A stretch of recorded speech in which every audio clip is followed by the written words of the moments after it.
Hey, Lando, tell us how that was for you in qualifying there.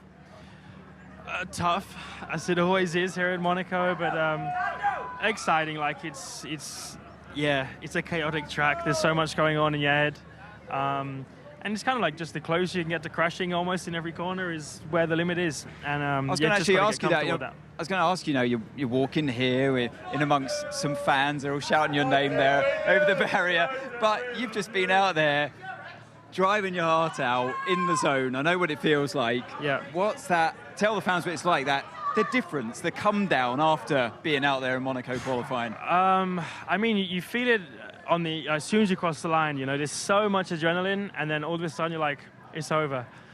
And I think athletes, we recover quite quickly, but you almost don't know what's happening. You want to get to that point where you're just out there and you're just driving, and you need to somehow be comfortable with that level of fear and risk.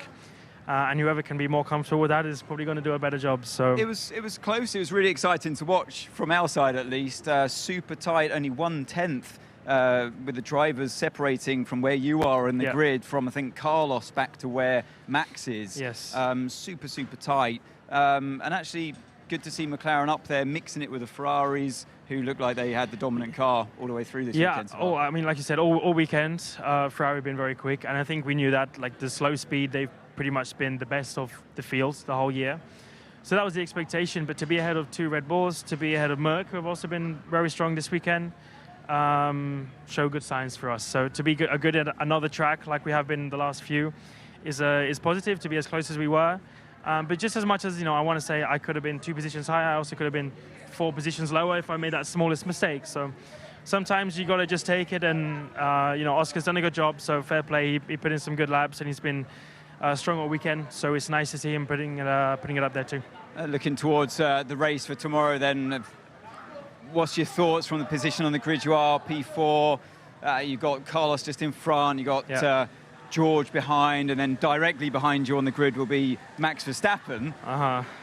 It seems like you're right in the thick of the action. We are, but that's our normality now, so it's lovely. It's exciting, but I'm one place off getting on the podium, and of course that will be our goal for tomorrow. But we kind of know not a lot's going to happen, so it's all about the start. It's about strategy and tyres and pit stops, so that's going to be where the effort is. And it's going to be interesting with both Ferraris, both McLarens, in terms of the strategy. Yeah. We heard from Charles saying if we can get Carlos in front of Oscar, then maybe Ferrari can have do what they want. So that's a dangerous position. Yes. Yeah, that's what McLaren we can't let that happen. We need Oscar to get a good start, and at the same time, if that can happen, then maybe we can try use our best way to attack the Ferraris. So as much as I say that, there's a lot of quick cars behind, and we got to watch out for them. So it's going to be exciting, and hopefully we can push them, and people who make the least mistakes are going to be the one who wins tomorrow. Thanks very much, Lando. Cheers. Yeah.